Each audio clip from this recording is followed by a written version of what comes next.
अस्सलाम वालेकुम वीवर्स आज की वीडियो का हमारा टॉपिक है सेप्टिक टैंक की वाटर प्रूफिंग पे। तो यहाँ पे हम अपनी कंस्ट्रक्शन साइट पे मौजूद है। ये सेप्टिक टैंक की स्लैब के ऊपर हम खड़े हैं।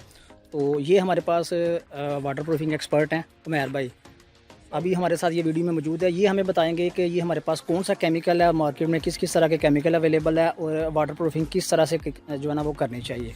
तो जी उमैर भाई, कैसे हैं आप? ठीक ठाक हैं? ठीक ठाक, आप सुनाएं? जी अल्हम्दुलिल्लाह। अच्छा उमैर भाई बताइएगा यार, ये क्या इसका तरीकाकार है? अच्छा फैसल भाई, ये है वाटर प्रूफिंग केमिकल।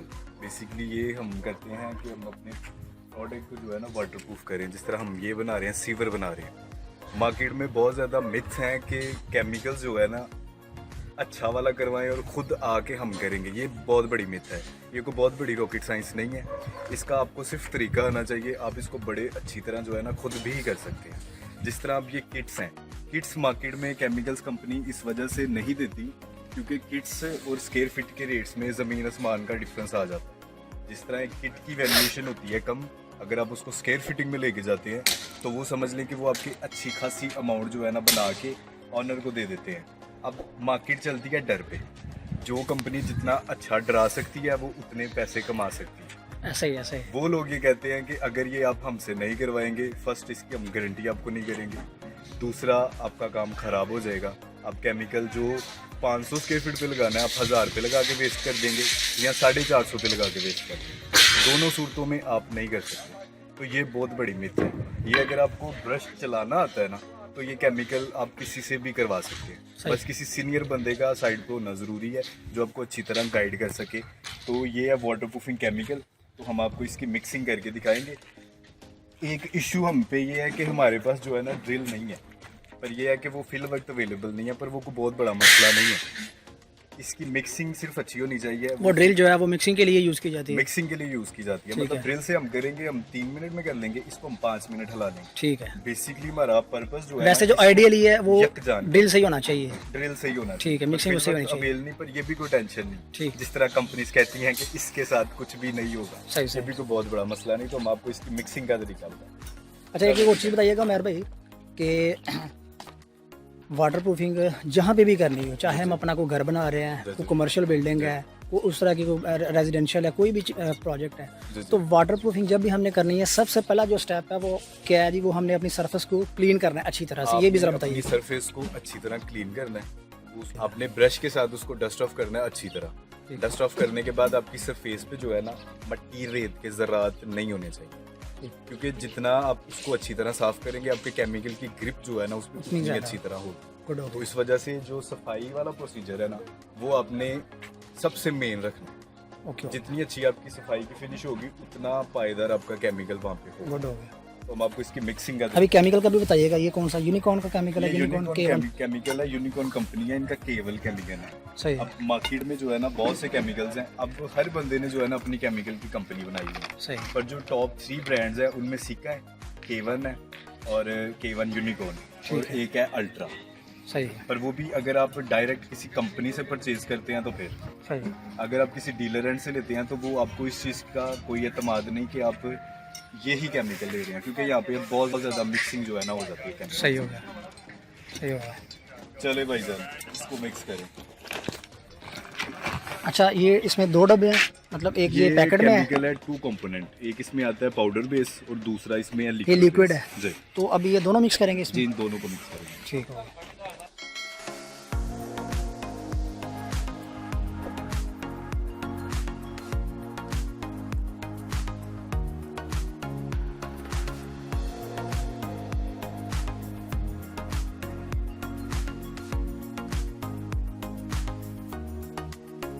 ये जी व्यूअर्स हम टैंक के अंदर आ गए हैं। ये आप इसकी इंटरनल सरफेस देख सकते हैं।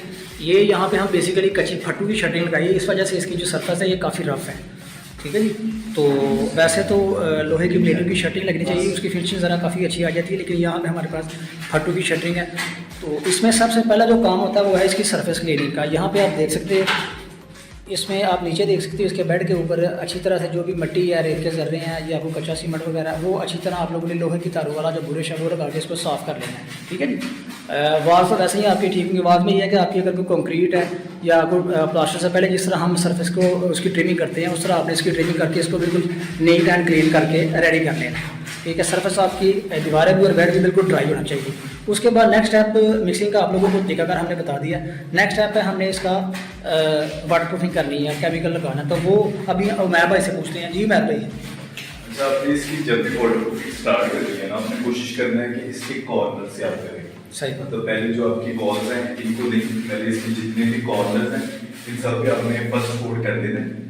ठीक है। दूसरा आपने बाद में जो है ना सरफेस पे करना है। फर्स्ट भी आपने, क्योंकि नमी की ज्यादा वजह होती है कॉर्नर से, हाँ, इसको आप जितनी अच्छी तरह कर देंगे उतना ही जो है ना आपका सीवर अच्छी तरह वाटर प्रूफ हो जाएगा। सही हो गया। क्योंकि पानी की तो ये खासियत है, जोड़ों से ज़्यादा चांसेस होते हैं लीकेज के ना। देखिए, पानी एक अलावा की वो मखलूक है जिसको हम रोक नहीं सकते, उसको हम रास्ता दे सकते हैं कि भाई इधर से नहीं, आप इधर से गुजर जाओ। सही। तो ये है कि आपने उसको उसका रास्ता देना है कि भाई इधर से गुजर जाओ, पर आप उसको रोक नहीं सकते। वाटर प्रूफ आप उसको तरीके से फिर करवाएंगे तो आपका वाटर प्रूफिंग का इशू जो है ना वो नहीं होगा। बिल्कुल सही हो गया। सबसे पहले यानी कि हमने इसके जो जॉइंट्स हैं वहाँ पे लगाना है, वर्टिकल जॉइंट्स भी और हाथ के अंदर भी। ठीक है, सही हो गया। तो मिक्सिंग हमारे पास इसी तरह की है जिस तरह आपने वो मिक्सिंग का ये चीज़ लगा। मिक्सिंग का ये ठीक है। उसमें एक और चीज़ आप बताइएगा कि एक लिक्विड बेस है, दूसरा कौन सा है? पाउडर शेड, पाउडर फॉर्म है। तो क्या इसका दोनों का क्या, क्यों इस तरह है? ऐसा नहीं हो सकता या लिक्विड हो या हमारे पास पाउडर फॉर्म में हो? असल में जो वाटर प्रूफिंग के लिए चीज़ यूज होती है ना, उसमें हमें कंक्रीट मटेरियल भी चाहिए होता है और उसमें हमें रबर मटेरियल चाहिए। सॉरी, रबर मटेरियल मतलब समझ लें कि ये जो आपने वाइट लिक्विड यूज किया है ना, ये बेसिकली है एक्रेलिक, आप इसको कह सकते हैं, आप इसको ये 26 कह सकते हैं, मतलब ये केमिकल्स हैं। सही। तो वो तो खैर डिटेलिंग में नहीं जाएंगे। बाकी है कि ये जो है ना 2 कंपोनेंट इसी वजह से है कि ये सीमेंट बेस भी है और ये रबड़ बेस भी है, ताकि ये सरफेस को अच्छी तरह पकड़ ले। अगर इसमें हम कंक्रीट बेस नहीं यूज करेंगे तो बाद में इसके ऊपर फर्दर हमने अपना कुछ भी करना है, जिस तरह हम इसमें चिप्स करते हैं, तो वो दीवार वो आपस में जो है ना मर्ज नहीं होंगे अगर हम सिर्फ लिक्विड बेस के साथ करते हैं, क्योंकि वो उसको वाटर प्रूफ कर देते हैं प्रॉपर पेनिट्रेशन। अब सीमेंट बेस इस वजह से होता है कि इसमें जो है ना जब बाद में आप प्लास्टर करते हैं या चिप्स करते हैं, कुछ भी करते हैं, वो दोनों यकजान हो जाते हैं। बिल्कुल सही। तो ये बेसिकली 2 कंपोनेंट होने की वजह ये है। ठीक है। अच्छा, इसमें एक और चीज़ है कि ये भी बताइएगा कि कुछ लोग कहते हैं कि केमिकल हमारा लेट्स से अभी ये आप वॉश देख रहे हैं डायरेक्ट कंक्रीट के ऊपर होना चाहिए या ऊपर जो भी हमने करना है, अगर प्लास्टर करना है, लेट्स से हमें चिप्स लगानी है 0 की, वो लगाने के बाद इसके ऊपर होना चाहिए या कंक्रीट के सरफेस के ऊपर होना चाहिए हमारा? कैसे बेहतर है? मार्केट जो है ना ठेकेदारों से, उस्तादों से भरी पड़ी है। अब जब हम किसी उस्ताद से मशवरा लेते हैं ना कि उस्ताद जी हमें बताओ हम ये किस तरह करें, अब उसको हमने फर्स्ट ही उस्ताद कह दिए, उसका मशवरा देना बनता है। अब वो मशवरा नहीं देगा तो वो उस्ताद नहीं रहा, फिर वो उसको पता है नहीं पता, वो इसमें मशवरा देगा। सही। तो इसका तरीका का ये है कि आपको मिसाल से बता दूं कि अगर हमारी बनियान नीचे से फटी होगी ना, ऊपर हमने जेडोर पहना हो, गुची पहना हो, जब स्वेटिंग होगी तो वो उसके ऊपर प्रोमिनेंट हो जाएगी। इस वजह से जो बेस में इसका रिजल्ट आना है वो इसके टॉप पे नहीं आना। सही हो। बेस जो है ना आपकी अच्छी होनी चाहिए, जिस तरह नींव बिल्डिंग की अच्छी हो तो उसकी बुनियाद सारी बेहतर रहती है। सही है। तो ये भी बेसिकली यही चीज़, मतलब बेहतर ये है कि हम डायरेक्ट हमारी कंक्रीट के ऊपर करें, कंक्रीट के ऊपर करें, उसके बाद फर्दर हमने जो भी इसके ऊपर फाइनल फिनिशिंग देनी है, चाहे वो प्लास्टर की देनी है, चाहे वो हमें तराजू की देनी है, वो हम बाद में दें। सही हो गया।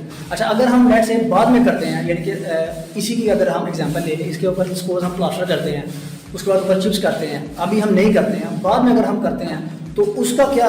क्योंकि कुछ लोग कहते हैं ना बाद में ये है कि आप अपना मेंटली रिलैक्सेशन चाहते हैं ना, सही, तो वो उस सिचुएशन में है कि हमने नीचे भी कर दिया और हम इसके ऊपर भी कर देते हैं ताकि हम जो है ना ज्यादा सेफ हो सके। सही हो गया। अदरवाइज उसकी जरूरत नहीं है। अच्छा, जो बेस पे उसकी पकड़ करनी है वो ऊपर पकड़ दें। उसकी ये भी वजह है कि अगर हम इसके ऊपर करते हैं, क्योंकि फाइनल फिनिशिंग के ऊपर करते हैं, तो चूंकि अभी यहाँ पे हमारा सीवेज वाटर जो है ना वो डिस्पोजल होगा, तो वो केमिकल जो है वो डायरेक्ट कॉन्टैक्ट में आएगा पानी में, तो वो थोड़ी देर बाद ही अपना आप छोड़ देगा। इसकी ये भी एक वजह है। वो बेसिकली वो छोड़ता है इस वजह से है कि कुछ ना कुछ जो है ना कहीं रह जाता है, क्योंकि परफेक्ट तो पूरी दुनिया में कोई कमी रह जाती है, कुछ ना कुछ रह जाता है। अब पानी को हेयर लेंथ क्रैक चाहिए सिर्फ अपनी जगह बनाने के लिए, उसको हल्का सा एक सुराख में उसके उधर जो है ना पेनिट्रेट करके रखना है। सही हो गया। उसमें फिर नुकसान ही होता है कि जिधर से उसको जगह मिल गई उधर से उसने प्रॉपर सर्कुलेट करके सरफेस हमारी खराब कर दी। Basically chemical under time waterproof होता है। ठीक। तो ये जितना अगर आप इसको बेस पे करेंगे अपने प्लास्टर से पहले, अपनी चिप से पहले, अपनी टाइल से पहले, ये फिर ये सब सही हो तरीका का ये। बाकी उस्तादों के मशवरे ऐसे ही।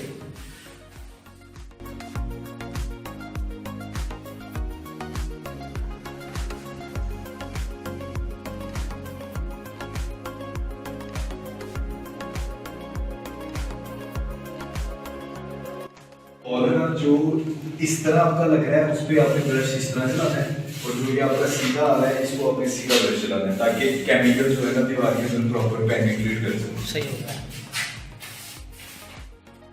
इसलिए जितने भी ग्राउंड्स हैं वो सब में जो है ना केमिकल लास्ट नहीं पहुंचना चाहिए। मतलब मेहर भाई ये जो सुराह हैं छोटे छोटे, जी, जी। इनमें केमिकल जो है ना वो प्रॉपर लगना चाहिए। जी जी लगना कोई जगह हमारी मिस ना हो जाए, राइट? जी, मिस नहीं होती। सही हो। ठीक हो गया व्यूअर्स। कॉर्नर्स करने के बाद भी हम वॉल्स इसकी कर रहे हैं। अच्छा मेहर भाई इसके हम टोटल कितने कोड कर रहे हैं? इसके वैसे नॉर्मली जो है ना कोड होते हैं 2, पर हम एहतियात करने से 3 करेंगे। 3 करने हैं। पहला कोड करने के बाद इसको जहाँ पे आपका पानी प्रॉपर नहीं रहना होता ना वहाँ पे वही हो जाते हैं। हम इसके अंदर पानी जो है ना प्रॉपर रहना है, तो इस पे जो 3 कोड है वो रहना है। सही हो गया। पहला कोड करने के बाद हमने इसको ड्राई होने के लिए छोड़ना इसको है। ड्राई होने के लिए हमने टाइम देना, जब ये ड्राई होगा तो दूसरा कोड इस पे फिर करेंगे। बेड पे कोड दूसरा नहीं आपने बेड पे नहीं करना, मतलब कीले पे आपने कोड नहीं इस पे करना। वही ड्राई होने के बाद जो होगा। ड्राई होने के बाद ये इसमें पेनिट्रेट प्रॉपर जो है केमिकल आपको करना चाहिए। अब इसको सीधा ब्रश करो। ठीक है, ठीक है, मतलब कोई इसका स्पॉट रहना नहीं चाहिए केमिकल के। जबरदस्त।